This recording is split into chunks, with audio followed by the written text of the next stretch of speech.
आज आप सब हमारे साथ पूरा दिन चले हैं। आपने अपनी शक्ति, अपना प्यार इस यात्रा को दिया, इसके लिए सबको धन्यवाद। पीछे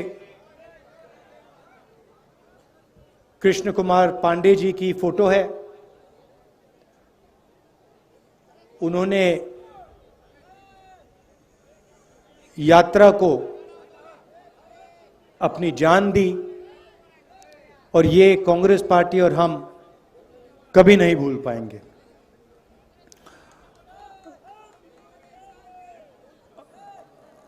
हमने सोचा था कि हमारे जो यात्री हैं सब के सब अंत तक पहुंचेंगे, मगर दुख की बात है कि हमारे एक प्यारे साथी हमारे साथ श्रीनगर तक नहीं पहुंच पाएंगे, मगर जो उनकी सोच है वो हमारे साथ चलेगी और वो श्रीनगर तक पहुंचेगी।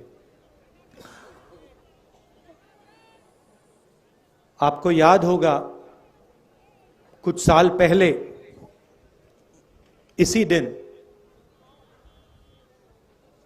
नरेंद्र मोदी जी ने नोटबंदी की थी। 8 बजे रात को, मतलब अभी 7 बज रहे हैं, इसके 1 घंटे बाद नरेंद्र मोदी जी टीवी पे आए और उन्होंने कहा कि मैं 500 रुपए और 1000 रुपए के नोट को रद्द करने जा रहा हूं और काले धन के खिलाफ मैं लड़ाई लड़ रहा हूं। सच्चाई ये थी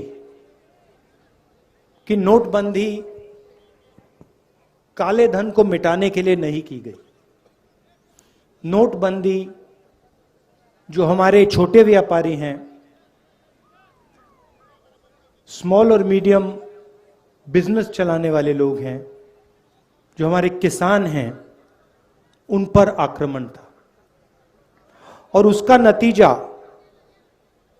आज तक हिंदुस्तान के हर गरीब को दिख रहा है। नोटबंदी के बाद उन्होंने गलत जीएसटी लागू की और इन 2 पॉलिसीज ने जो हिंदुस्तान की रीढ़ की हड्डी है, जो इस देश को रोजगार दिलवाती है, किसान, छोटे बिजनेस वाले, छोटे दुकानदार, इन सब को नष्ट कर दिया, खत्म कर दिया। यहां आने से पहले मैं युवाओं से मिला, 5-10 युवाओं से मिला और मैंने उनसे सवाल पूछा। वो एग्जाम के बारे में आए थे, डेलीगेशन आया था, एग्जाम के बारे में बात कर रहे थे। मैंने उनसे पूछा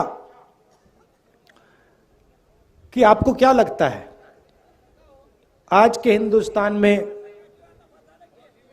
आपने पढ़ाई कर ली, यूनिवर्सिटी, कॉलेज, स्कूल सब कुछ कर लिया, माता पिता ने आपकी शिक्षा में लाखों रुपए लगा दिए, आपको क्या लगता है आपको रोजगार मिलेगा? चुप हो गए, क्योंकि आज हिंदुस्तान की सच्चाई है।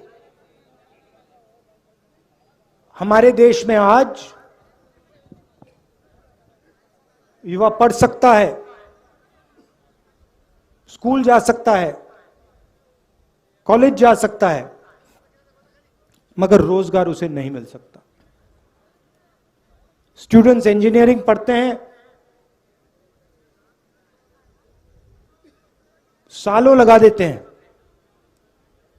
और फिर उसके बाद इंजीनियर नहीं बनते, मजदूरी करते। कोई मजदूरी करता है, कोई उबर की गाड़ी चलाता है, कोई ड्राइवर बनता है। ये हिंदुस्तान की सच्चाई है, महाराष्ट्र की सच्चाई है। और जो आपका शिक्षा का सिस्टम है, स्वास्थ्य का सिस्टम है, वो पूरा का पूरा प्राइवेटाइज किया जा रहा है। दो तीन लोग हैं, इनके हवाले नरेंद्र मोदी जी और आपकी यहां की सरकार पूरा का पूरा ढांचा इनके हवाले कर रही है। मैंने उनसे पूछा, लड़कों से पूछा कि भाई बताओ, बेरोजगारी के कारण बताओ। मुझे कहते हैं जो पब्लिक सेक्टर था, जिसमें हमारे जैसे लोगों को रोजगार मिलता था, थोड़ी सिक्योरिटी होती थी, उन्होंने कहा पूरा का पूरा पब्लिक सेक्टर प्राइवेटाइज किया जा रहा है, बंद किया जा रहा है। तो वो भी रास्ता बंद है। नोटबंदी ने, जीएसटी ने एक रास्ता बंद किया, प्राइवेटाइजेशन दूसरा रास्ता बंद कर रहा है। तो ये देश की हालत है। और इन पॉलिसियों का लक्ष्य हिंदुस्तान की गरीब जनता को डराने का है, किसान को डराने का, मजदूर को डराने का, युवा को डराने का। और बीजेपी और आरएसएस डर को फिर नफरत में बदल देते हैं। डर के बिना नफरत हो ही नहीं सकती। अगर डर नहीं है तो नफरत नहीं हो सकती। अगर डर है तो उसको नफरत में बहुत आसानी से बदला जा सकता है। यह हिंदुस्तान में हो रहा है और इससे देश का कोई फायदा नहीं होने वाला है। बेरोजगारी से, महंगाई से देश का कोई फायदा नहीं होगा।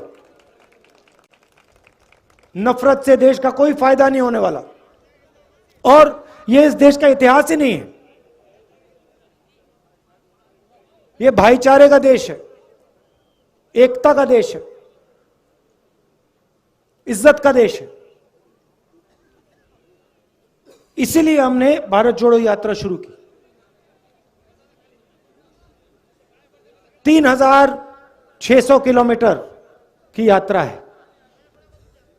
तमिलनाडु में, कन्याकुमारी में शुरू किया। 60 दिन हो गए हैं। मैं आपको बता रहा हूं, ऐसा लग रहा है कि आज सुबह हमने शुरुआत की।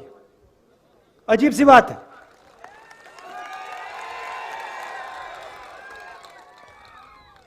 हमारे यात्री, उनसे आप पूछो, किसी को समझ नहीं आ रही बात। 25-25 किलोमीटर हर रोज चलते हैं।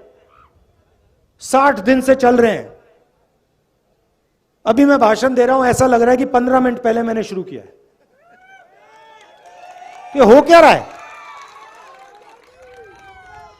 आमतौर से आदमी सुबह उठता है,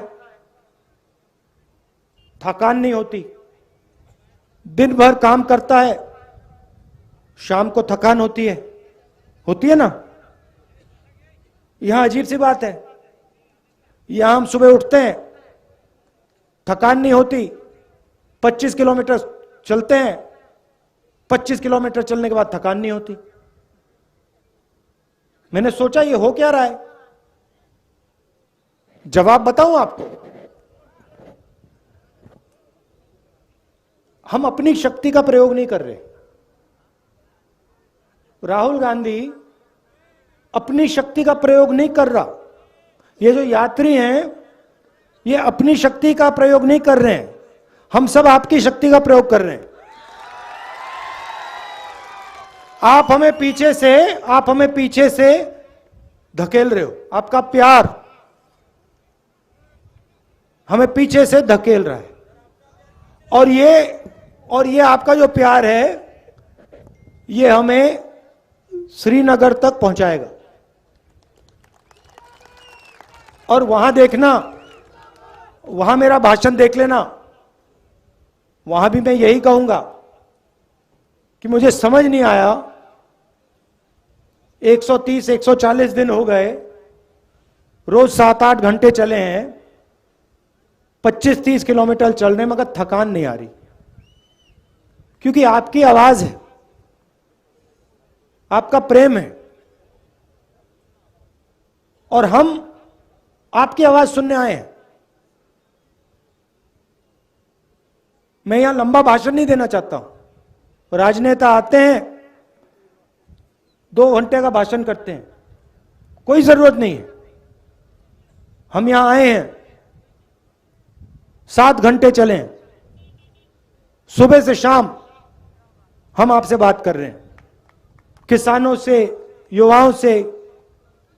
अभी विकलांग औरत मिली मुझे, उसके दिल में जो था उसने मुझे बताया, उसकी व्हीलचेयर को धकेला मैंने।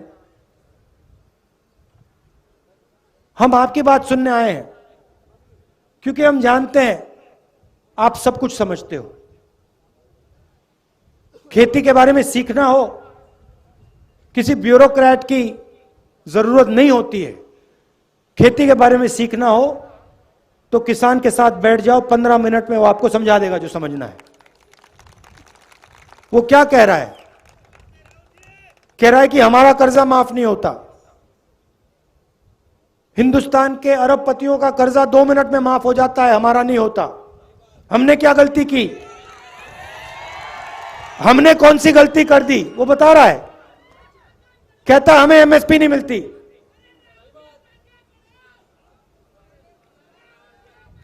वो कह रहा है, आज मुझे बताया, एक किसान मिला, 20 मिनट मुझे उसने समझाया, जो नरेंद्र मोदी जी की जो बीमा योजना है इसके बारे में बताया।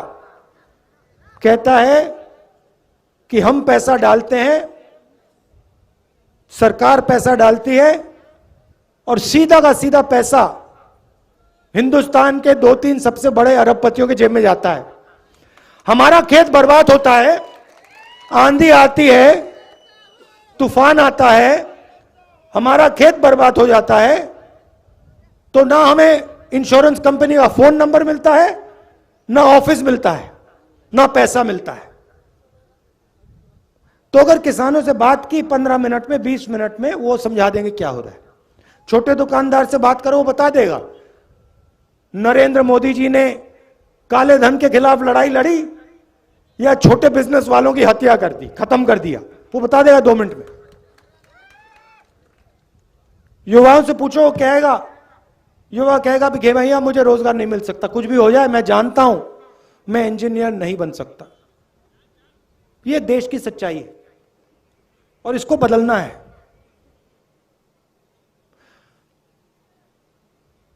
और ये देश में आरएसएस और नरेंद्र मोदी जी ने, बीजेपी ने नफरत की राजनीति शुरू की है। भाई को भाई से लड़ाते हैं। अच्छा, मैं आपसे पूछता हूं, परिवार में जब 2 भाई लड़ते हैं तो परिवार का फायदा होता है क्या? परिवार में बेटा और पिता लड़ता है, परिवार आगे जा सकता है क्या? बर्बाद होता है ना। तो फिर आप मुझे समझाओ, अगर जब भाई भाई के साथ लड़ता है परिवार बर्बाद होता है, तो फिर यहां देश में अगर भाई भाई से लड़ेगा तो देश का क्या होगा? बर्बाद होगा। तो ये लोग अपने आप को देशभक्त कहते हैं। कैसे देशभक्त हैं ये? देश में नफरत फैला रहे हैं, एक भाई को दूसरे भाई से लड़ा रहे हैं, एक भाषा को दूसरी भाषा से लड़ा रहे हैं, एक जात को दूसरी जात से लड़ा रहे हैं, एक धर्म को दूसरे धर्म से लड़ा रहे हैं, और फिर कहते हैं हम देशभक्त हैं। कौन से देश के भक्त हो आप? इस देश के भक्त तो नहीं हो। तो इसीलिए हमने ये यात्रा शुरू की, और इसमें 1 इंच, मतलब हम शुरू करेंगे, कन्याकुमारी से शुरू किया और कश्मीर में, श्रीनगर में ये जो हमारा तिरंगा है उसको हम वहां के जाके लहराएंगे। और आपने हमें इतनी शक्ति दी है, इतना प्यार दिया है, मैं आपको बता भी नहीं सकता। मैं यहां 3-4 घंटे बैठ जाऊं तब भी मैं आपको समझा नहीं सकता कि आपने मुझे कितना दिया है, कितना प्यार दिया है, कितनी शक्ति दी है। इसलिए मैं दिल से आपको धन्यवाद करना चाहता हूं, दिल से धन्यवाद करना चाहता हूं। और एक बार फिर आज दुख का दिन है। पांडे जी झंडा झंडा लिए चल रहे थे, झंडा लिए चल रहे थे, आखिरी सेकंड तक झंडा लिए चल रहे थे और फिर शहीद हुए। तो ये मीटिंग उनके याद में है। उनके परिवार को, हम सब का, पूरी कांग्रेस पार्टी का, हर कार्यकर्ता का, हर नेता का प्यार, और उनको मालूम होना चाहिए कि ये पूरी पार्टी, इस पार्टी का हर एक कार्यकर्ता, इस पार्टी का हर एक नेता आपके साथ है। आपको घबराने की कोई जरूरत नहीं। धन्यवाद। जय हिंद। नमस्कार।